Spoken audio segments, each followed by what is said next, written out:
너무 감사하다고 했으면 좋겠어요. 제가 요즘 특별히 힐링 받을 때가 없는데 여러분들 보면서 많이 힐링을 받습니다. 고마워요.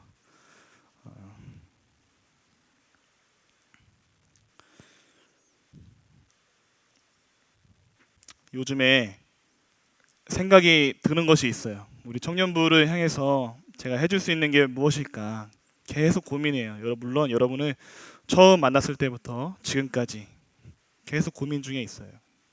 제가 바라기는 매일매일 한 명씩 이렇게 면담을 해도 효과가 있을까 말까인데 너무 가슴이 아픈 거예요. 지금도 가슴이 아파요. 그래서 올해부터는, 작년에 너무 바빴으니까 올해부터는 조금 여러분들하고 접촉을 많이 하려고 계획 중이에요. 그래서 핑계 대지 않고 가려고 하는 중입니다.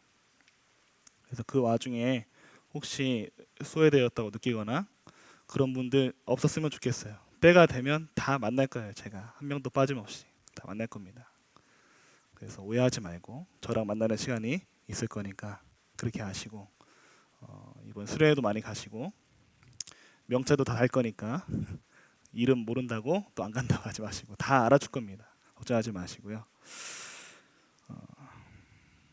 요즘 여러분들 놓고 제가 기도하는 것이, 하나님 우리 청년부가 자신감을 잃지 않았으면 좋겠습니다. 금요일 날마다 이 교역자들이 나와서 안수 기도를 할 때 목사님이 빼놓지 않는 기도 제목이 있어요. 각자 가정의 기도 제목을 놓고 또 재정적인 문제를 가지고 또 삶의 괴로움과 또 인생의 짐을 가지고 와서 기도 제목을 줘요. 그런 목사님은 머리에 손을 얹고 안수 기도를 해줍니다. 근데 무슨 기도를 먼저 해주냐면, 이미 하나님께서 많은 은혜를 주시고 많은 축복을 주셨는데 알 수 있도록 하나님 도와주십시오. 이미 많은 말씀을 들었고 이미 많은 기도 응답이 있는데 그 하나님이 함께 계신다는 것을 알게 해주십시오. 엄마들은 식구들 기도, 또 특히 자녀들 기도, 이게 먼저예요. 그런 목사님은 반대로 엄마를 축복합니다. 사실 엄마가 제일 힘들어요. 아빠도 힘들지만 여자들은 원래 타고날 때부터 속된 말로 오지랖이 넓어요. 엄마들은. 아빠들도 역시 부성에는 또 다르지만 그런 마음이 다 있어요. 그래서 엄마들을 항상 축복을 합니다. 엄마들이 힘들거든요. 엄마들은 결혼하면서부터 가정을 꾸리고 이 자녀들을 키우면서 엄마의 인생은 없어지는 거거든요. 엄마들의 인생이 많이 축복을 받아야 돼요. 이 세상이 바빠지면서 또 잘난 사람들이 눈에 많이 보이면서 여러분 어떤 때는 내가 왜 공부를 많이 하지 못했을까? 왜 나는 이 정도밖에 되지 않을까? 하나님께 또 때로는 이런 질문을 할 때가 있어요. 저 사람은 저렇게 잘나고 정말 타고난 재능들이 참 많은데 하나님, 저는 왜 이 정도밖에 안 됩니까? 라고 혹시 하나님께 불평하거나 기도할 때 이런 기도를 하는 친구들이 있는지 모르겠어요. 어제 우리 청년들을 데리고 기도원을 갔다 왔어요. 교회에서 하는 것도 중요하지만 때로는 1대1로 하나님과 관계에서 하나님과 여러분이 반드시 해결해야 될 문제가 있어요. 그 문제를 해결하지 않으면 여러분 평생 동안 기도 아닌 기도를 하게 됩니다. 기도를 하지만 기도 아닌 기도를 하게 된다. 그래서 어제 우리 청년들을 모아놓고 오늘 기도할 때 첫 번째 이러이러한 기도를 한다. 두 번째 이렇게 해서 정리를 해야 된다. 그리고 세 번째로 이렇게 하고 나와라. 그래서 1시간 10분 정도 기도할 수 있는 시간을 줬어요. 그래서 각자 개인 방에 들어가서 1시간이 넘게 기도하고 다시 만났어요. 임무를 다 한 사람이 있을까요, 없을까요? 3번까지 다 한 사람이 있을까요, 없을까요? 3번까지 못하고 나왔어요. 목사님이 기도하는 방법을 하나하나 설명해 줬어요. 처음에는 잘할 수 있었대요. 많은 것을 나열할 수 있을 것 같고 많은 것을 쓸 수 있을 것 같았지만 실제로 들어가 보니까 아무 생각이 들지 않거나 신나게 썼지만 두 번째 단계에서 막히는 그런 경험을 하고 1시간이 넘게 씨름을 해봤지만 끝까지 제가 준 미션을 다 하지 못하고 나왔어요. 여러분 우리 교회 나와서 함께 집회하면서 찬양하면서 내가 정말 하나님을 찾고 있는 것 같고 하나님 말씀을 고민하는 것 같고 영적으로 맨날 무엇인가 찾고 큐티하면서 뭔가 내가 대단한 경건을 위해서 몸부림치는 것 같지만 사실은 우리 영혼의 깊숙한 곳에 문제가 있는데 사실은 우리들은 하나님을 만날 생각이 없습니다. 없어요. 역설입니다. 여러분 이 자리에 하나님을 만나러 나왔지만 사실은 하나님을 만날 생각이 없어요. 그것이 하나님이 여러분을 향해서 아파하는 부분이에요.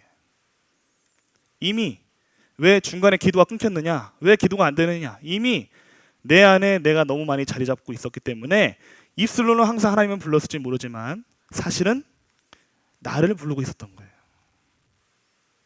막상 들어가면 내가 평소에 해오던 기도 제목을 쓸 수 있을 줄 알았지만 그 기도 제목이 안 나옵니다. 아주 신기한 거예요. 그런 경험을 해야 돼요. 취직 문제도 있죠. 진로 문제도 있죠. 이성 문제도 있죠. 여러 가지 문제가 있어요. 그래서 목사님이 이거 한번 써봐라 했을 때 많이 쓸 수 있을 것 같았지만 들어갔을 때는 거의 잘 쓸 게 없어요. 왜 그럴까요? 그만큼 하나님 만남이 중요한 거예요. 하나님과 만나는 그 포인트가 굉장히 중요한 겁니다. 마음을 먹고 기도하러 들어가는 거예요. 아무도 신경 쓰지 않고 누가 날 보지 않아요. 하나님만 날 볼 수 있는 그곳에 들어갔더니 하나님이 내 생각을 중단시킵니다. 여러분 그게 하나님의 사랑이에요. 여러분 제가 항상 여러분 집에서 혼자 있는 시간을 가지라 했잖아요. 혼자 기도하는 시간을 가져라. 막상 하나님을 만나려고 기도의 자리로 들어가면 여러분 기도 제목이 생각이 나지 않습니다. 왜 그럴까요? 하나님이 스탑을 시키는 거예요. 여러분의 모든 생각들을 정지를 시키는 거예요. 그래서 어제 기도한 친구들 중에 중간에 많이 멍을 때렸을 거예요. 많이 멍 때렸을 거예요. 멍 때리는 게 아주 자연스러운 거예요. 왜냐하면 여러분의 삶보다 더 중요한 것이 하나님의 존재를 여러분 속에 각인시키는 게 하나님 입장에서는 더 중요하기 때문에 그렇습니다. 오늘 말씀도 마찬가지입니다. 오늘 이 이사야 43장의 이 배경의 말씀들을 살펴보면은 사실은 하나님이 징벌을 주신 거거든요. 이스라엘 백성들이 하나님을 버리고 또 교만하게 하나님을 대적하다가 말씀을 듣지 않다가 포로 생활을 하는 와중에 하나님께서 말씀하시는 거예요. 힘도 없고 돈도 없고 백도 없고 아무것도 없는 이스라엘 백성들을 향해서 눈물 짓고 있는 이스라엘 백성들을 향해서 끊임없이 이사야 40장부터 하나님이 힘을 주시고 미래에는 반드시 이런 일이 있을 것이다. 그리고 시온이라는 어마어마한 영광을 말씀하시면서 이사야가 마무리를 짓는데요. 오늘 그 중에서 이 43장은 이사야의 말씀 중에서 가장 하나님의 확실한 사랑과 약속이 들어있지 않는가. 저는 개인적으로 그렇게 생각을 해봅니다. 오늘 우리가 하울 찬양단이 이 찬양을 불렀는데 43장 1절 다 같이 한번 읽어보겠습니다. 시작. 야곱아 너를 창조하신 여호와께서 지금 말씀하시느니라. 이스라엘아 너를 지으신 이가 말씀하시느니라. 너는 두려워하지 말라. 내가 너를 구속하였고 내가 너를 지명하여 불렀나니 너는 내 것이라. 아멘. 여러분 TV 드라마에 보면은 임금님들이 등장을 하죠. 사극 드라마를 보면 그 임금님이 지나가면 사람들이 어떻게 하죠? 일단은 물러걸라 하면 어떻게 해요? 그 다음에 뭐예요? 절을 하죠. 고개를 듭니까? 못 듭니까? 못 들어요. 그런데 누가 불렀어요. 누구를 향해서 저 자를 나에게 데려와라 했을 때 그 사람 어떻게 합니까? 얼굴도 못 들고 가서 바로 또 슬라이딩으로 절하면서 죽을지도 모른다 이런 생각으로 임금님 앞에 갑니다. 그럼 임금님은 또 어떻게 하죠? 멋있게 이야기하죠. 일어나거라. 두 손을 잡아주고 그런 쇼맨십을 취하죠. 임금님들이. 절대 권력자 앞에서 힘들어하고 마음 졸이는 그런 모습들을 우리가 드라마를 보면서 알 수 있어요. 근데 하나님과의 관계가 마치 그와 같은 거예요. 우리가 하나님의 이름을 너무너무 쉽게 부르잖아요. 그런데 이 성경을 집필했던 과거 이 성경의 기자들은, 또 이 성경을 옮겨 썼던 그런 학자들은 하나님의 이름이 나올 때마다, 야훼의 이름이 나올 때마다 몸을 씻었어요. 몸을 씻고 하나님 적은 거죠. 우리나라 말로 말하기는. 그리고 또 쓰다가 하나님이란 단어가 나오면 또 다시 몸을 씻고 정결케 하고 다시 하나님이란 이름을 적었습니다. 사실은 좀 웃기지만 지금 우리가 이 하나님이란 단어를 어떻게 보면 남용하는 것 같죠. 인간적으로 보면. 또 하나님을 너무나 쉽게 아버지라 부르는 것이 사실은 여러분 기적에 가까운 겁니다. 세상의 임금한테도 그렇게 절을 하며 벌벌 떠는데 여러분은 온 우주의 창조자하고 만물의 통치자인 하나님 앞에 여러분은 아주 편한 자세로 앉아 있어요. 우리 예배를 워십이라 하잖아요. 예배는 워십, 절하는 그 경배. 완전히 무릎을 꿇고 머리를 박고 하는 것이 예배예요. 예배는 집중을 해야 돼요. 집중을 하고 하나님 말씀을 놓치지 않기 위해서 끊임없이 고민하고 찾아내고 가슴에 새기는 것이 그 예배 드리는 사람의 기본 자세입니다. 여러분, 하나님이 여러분을 자녀로 부르셨어요. 여러분 어릴 때 누구나 다 꿈이 다 있어요. 그리고 어릴 때 사랑을 안 받아본 사람은 거의 없어요. 여러분 여기서 어릴 때 천재란 소리 안 들어본 사람 아무도 없습니다. 말만 빨리 해도, 숟가락만 빨리 들어도, 젓가락만 빨리 해도 여러분은 그 누군가에게 천재였어요. 그러나 그 천재의 영광은 금방 사라지고 많은 합숙량과 또 주변의 잘난 친구들 때문에 여러분의 꿈은 점점 줄어들기 시작합니다. 그래서 지금 우리 청년들의 꿈은 무엇이냐? 밥이라도 먹고 살면 그나마 다행이다. 부모님들은 등골이 휘어져요. 대학원까지 가르쳐야 되는 거예요. 예전에는 20살만 되면 내보내도 되는데 지금 20살이든 7살이든 큰 차이가 없어요. 알바 열심히 하면 뭐합니까? 등록금이 안 나오는데. 지금 부모님들은 너무 힘들어요. 그래서 여러분의 꿈의 크기가 점점 작아지고, 천재였던 친구가 당장 취직을 걱정하는 그런 현실에 취해 있다 그 말입니다. 처해 있어요. 여러분 태어날 때부터 지금까지 여러분은 변하지 않았습니다. 한 번도 변하지 않았어요. 그리고 여러분을 향한 하나님의 기준과 평가도 단 한 번도 변하지 않았어요. 그럼 그 기준과 평가를 누가 바꾸느냐? 여러분 자신이 바꾸는 거예요. 성경에 나오는 수많은 인물들 중에서 제대로 된 인물들이 없었습니다. 모세도 마찬가지였고, 모세는 버림받은 아들이에요. 엄밀히 말하면. 물론 부모가 살리기 위해서 이 나일강에 뛰었지만 사실은 버림받은 겁니다. 죽을지 살지 모르지만 일단은 그 순간을 벗어나기 위해서 강으로 떠내려 보낸 거예요. 그걸 누가 건질지 누가 알았겠어요. 바로의 공주가 보고 그 아기를 죽이면 어떡하려고, 누굴 믿고 보내겠어요. 사실은 버림받은 겁니다. 근데 그를 하나님께서 위대한 지도자로 세웠어요. 다윗은 아버지에게 버림을 받았습니다. 다윗은 집에 있었던 적이 없어요. 아침 일찍 일어나서 양을 데리고 나가고 해가 지면 들어와서 정리를 하고 자는 게 소년 다윗의 일상이었어요. 형제들에게 무시를 당했어요. 그렇게 중요한 순간에 형제들은 다 옷을 쫙 빼입고 나왔지만 다윗은 그 자리에 부름을 받지 못했습니다. 심지어 아버지에게조차도, 자기 자식인데. 그런데 하나님이 그를 높이 세워서 한 나라에, 또 이스라엘에 영적으로, 정치적으로, 군사적으로 가장 뛰어난 왕으로 세웠어요. 아무도 모르는 겁니다. 다윗도 몰랐어요. 근데 다윗의 대단한 점은 우리가 성경 공부를 하면서 이야기했지만, 다윗이 어디서 하나님의 군대를 배웠고 어디서 만군의 여호와라는 이름이 나왔을까? 아무도 가르쳐주지 않았어요. 아무도 다윗에게 신앙생활이란 이런 것이다라고 가르쳐주지 않았어요. 누가 가르쳐줬을까요? 하나님이 가르쳐줬어요. 들판을 보면서, 광야를 보면서, 물을 찾으면서, 풀을 찾으면서 하나님이 나의 목자라는 것을 알았어요. 내가 양들을 이렇게 치는 것처럼 하나님이 내 인생을 이렇게 끌어가시는구나. 그래서 여호와는 나의 목자시니. 그 찬양이 나온 겁니다. 아버지보다 형보다 더 중요한 존재가 하나님이 되어버린 거예요. 저 산을 만드시고 이 땅을 만드시고 물을 만드신 하나님을 찬양하다 보니까 다윗 안에 어마어마한 하나님이 들어와 있던 거예요. 다윗은 골리앗 앞에서 기죽지 않았습니다. 그 하나님이 내 안에 들어와 있고 지금 나에게 힘을 주시는데 내가 저 골리앗을 왜 무너뜨리지 못하겠느냐. 그래서 위대한 하나님의 이름을 높이 찬양하면서 골리앗과 싸운 거예요. 대단하죠. 여러분, 오늘 이 43장 1절의 말씀처럼 하나님이 여러분을 그렇게 지명했어요. 아무도 여러분을 높게 평가하지 않고 아무도 여러분을 띄워주지 않지만 하나님이 친히 여러분을 거룩한 자녀로 불러주셨어요.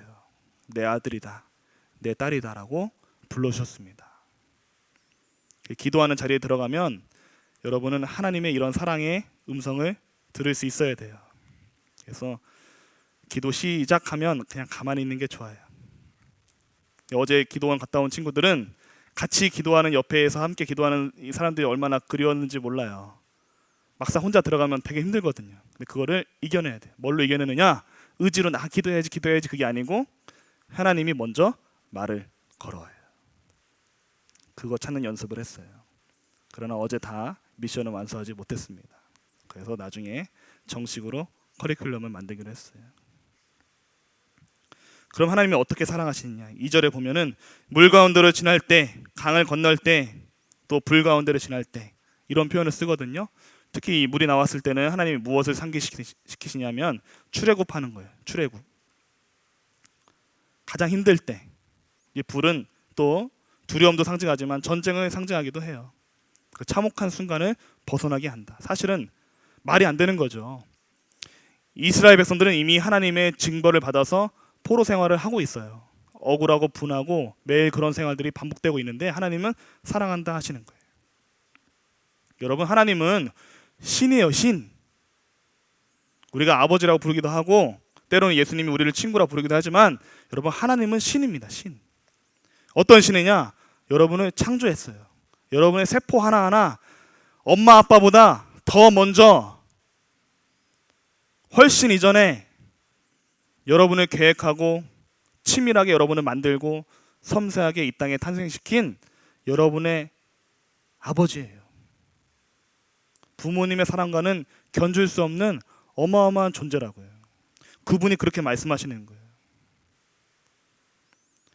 내 인생의 이 시련과 고난이 다가온다 할지라도 하나님이 나보다 나를 더 사랑하시고 내 인생을 누구보다 꿰뚫고 계시고 내가 무엇이 필요한지 어디로 가야 되는지 아시는 분이 우리 하나님이세요. 누가 봐도 평생을 비참하게 사는 사람들이 있습니다. 누구의 사랑도 못 받고 누구의 관심도 못 받고 가난하게 살다가 병이 들어서 평생을 그렇게 보내는 사람이 있어요. 그분들도 하나님의 위대한 피조물이에요. 비록 그렇게 살아가지만 그분들도 하나님 사랑 안에 거하고 있는 거예요. 본인은 이해하지 못하겠죠. 깨닫지 못하겠지만 하나님이 그렇게 사랑하시는 거예요. 하나님을 대적했고 말씀에 불순종한 이스라엘 백성들을 하나님이 이렇게 사랑한다고요. 앞뒤가 안 맞아요. 하나님이 징벌을 하고 있지만 또 하나님이 구원을 내신대요. 앞뒤가 안 맞아요. 절대자, 이 신의 사랑을 누가 알 수 있겠습니까? 여러분, 아버지라 부를 때 항상 그분은 내 생각 밖, 내 삶의 영역 밖에서 나를 인도하시고 사랑하시고 돌보신다는 그 사실을 잊지 마시기 바랍니다. 그래서 그분하고 싸우지 마세요. 싸우지 말고 알려주세요. 가르쳐주세요. 이것이 진짜 현명한 기도예요. 당장에 문제가 해결되지 않을 것 같죠? 당장에 내 손에 무엇인가 쥐어지지 않을 것 같지만 하나님은 하나님 나름대로의 계획을 펼쳐나갑니다. 여러분은 물으면 되는 거예요. 묻고 두드리고 아버지 계속 부르고 찾으면 때가 되면 열릴 줄로 믿습니다. 반드시 있어요. 영적인 인내심을 가져야 하는 거예요. 3절 4절에 보면은 다른 민족을 희생하면서까지 이 백성을 구원하시겠대요. 4절에 보면은 같이 한번 읽어보겠습니다. 시작. 내가 내 눈에 보배롭고 존귀하며 내가 너를 사랑하였은즉 내가 내 대신 사람들을 내어주며 백성들이 내 생명을 대신하리니. 이렇게 말씀하세요. 최악의 상황 속에서 하나님이 보배롭고 존귀한 자녀래요. 여러분 이미 이 교회에 나와서 세례를 받고 또 예수님을 믿고 영접한 그 자체만으로도 여러분은 하나님의 택한 자로 믿습니다. 여러분 하나님 택하셨어요. 부르짖음을 통해서 하나님을 찾는다고 생각하지 마세요. 이미 여러분 안에 하나님이 들어와 계세요. 귀하게 여기세요. 로마서 8장 26절의 말씀처럼 여러분 안에서 성령님이 들어와서 여러분을 위해서 탄식하고 계세요. 그래서 어제 제가 기도를 가르치면서 이런 말을 썼습니다. 하나님께 시간을 내어드리면 하나님은 언제든지 나에게 말을 걸어오신다. 내가 시간을 내어드리지 않기 때문에 그분이 나에게 말씀하실 시간이 없는 것이다. 이렇게 다 같이 모인 집회 시간에, 이런 기도의 시간에는 결코 만날 수 없는 하나님의 방법과 음성을 어제 듣고 왔어요. 시간을 내어드리니까 하나님이 이게 웬일이냐 하면서 즉각적으로 한 사람 한 사람에게 다 반응을 다 주셨어요. 그게 시작이에요. 그걸 알게 되면 기도하게 돼 있어요. 여기서 하는 찬양도 중요하고 기도도 중요하지만 하나님께 여러분의 개인의 시간을 내어드리길 바랍니다. 처음에는 5분, 10분이 막 너무 힘들어요. 근데 나중에는 그 맛을 알게 되면 1시간도 할 수 있고 2시간도 할 수 있고 끊임없이 물어볼 수 있고 깊어질 수 있습니다. 그게 영성이에요. 그 영성 훈련이에요. 왜? 하나님은 주무시지도 않으시고 졸지도 않으시고 창조주의 책임감으로 사랑하며 돌보시는 자신의 보배롭고 존귀한 자녀들을 위해 일하시기 때문에 그렇습니다. 여러분 혹시 여러분 안에 누구도 씻을 수 없는 상처가 있으면 또 갈등이 있으면 하나님께 나아가세요. 상담도 중요하고 어떤 책을 통해서 TV를 통해서 여러분 여러 가지 도움을 받는 것도 중요하지만 사실은 진짜 치유자는 우리 하나님이시거든요. 하나님은 한 방에 해결합니다. 한 방에 해결해요. 목사님도 한 방에 하나님을 만나고 나서 기도 제목이 다 무너졌어요. 아무것도 안 해줘도 됩니다. 아버지 아무것도 이제부터 안 해도 돼요. 이제 제가 할 일만 남았고 죽는 그 순간까지 아버지를 위해서 살게요. 기도 제목이 다 없어졌어요. 다 의미가 없더라고요. 아버지만 나와 함께 계시고 아버지만 나를 사랑하면 두려움이 없고 힘들고 괴롭더라도 발견할 수 있고 사람도 필요 없고 돈도 필요 없고 다 필요 없습니다. 아버지만 있으면 돼요. 기도 제목이 아주 단순해졌습니다. 심지어 가족을 위한 기도까지도 안 하게 되더라고요. 그런 마음이 듭니다. 그리고 나중에는 거꾸로 품는 기도를 하게 되더라고요. 여러분에게는 하나님께서 어떤 방법으로 어떤 은혜로 다가오실지는 잘 모르겠습니다. 각자 여러분이 처한 환경, 영적인 상황, 여러분의 아버지인 여러분을 자녀라 부르시는 하나님께서 잘 알고 계실 거예요. 그분에게 시간을 내어드리기 바랍니다. 이해가 되지 않고 원망이 되고 불평이 많지만 시간을 내어드리다 보면 하나님이 하고 싶은 이야기를 하세요. 이제 왔냐? 어디 있다가 이제 왔냐? 물어보세요. 그 타이밍이 있습니다. 하나님이 여러분의 인생을 이해시켜 주세요. 어릴 때 지금 너에게 내가 이렇게밖에 할 수 없는 이유를 알려주십니다. 알려주세요. 여러분의 신앙을 하나님께서 합리화시켜주는 것이 아니고 반드시 이유가 있다는 것을 알려주시는 거예요. 그 뜻을 위해서, 그 하나님의 위대한 섭리를 위해서 한번 기도해 보시기 바랍니다. 이번 수련을 통해서도 그런 일들을 할 거예요. 7절 다 같이 한번 읽어보겠습니다. 시작. 내 이름으로 불려지는 모든 자 곧 내가 내 영광을 위하여 창조한 자를 오게 하라. 그를 내가 지었고 그를 내가 만들었느니라. 하나님의 영광을 위해서 창조했대요. 여러분도 이러한 하나님의 위대한 계획 속에 있는 줄로 믿습니다. 여러분 하나님이 지었습니다. 자신감을 가지세요. 하나님이 위대하다 그러면 위대한 거예요. 노아 보세요. 주일 오전에 계속 목사님께서 노아 설교를 하고 있는데 노아가 당대에 하나님과 동행했다고 해서 노아가 당대에 믿음 있는 사람이라 해서 노아를 칭찬한 사람은 없어요. 방주를 짓고 있을 때 다 비웃고 조롱하고 믿지 않았습니다. 근데 하나님은 그 세대에서 내가 노아를 통해서 의로움을 보셨대요. 하나님 평가가 중요한 겁니다. 하나님은 누구보다 노아를 사랑하셨어요. 누구보다 노아를 보면서 완전한 자다, 나의 의로운 자다 라고 평가를 하셨어요. 근데 노아의 신앙 중에 가장 중요한 신앙이 무엇이냐? 동행이에요. 동행. 에녹과 같이, 에녹은 죽음을 보지 않고 하늘 올라갔죠. 에녹과 같이 동행한 사람이 이 노아예요. 노아. 동행은 곧 생명을 말하고 있는 거예요. 노아는 알고 있었어요. 하나님의 말씀에 순종하는 것이 하나님의 영광이고 하나님의 뜻대로 준행하는 것이 나의 창조된 목적이라는 것을 노아는 알고 있었습니다. 그래서 이해가 되지 않고 때로는 미치광이라는 소리 들었지만 80년에서 100년에 걸친 배를 짓는 일을 했던 겁니다. 그것이 가능했던 이유는 노아는 오직 하나님의 평가가 중요했던 거예요.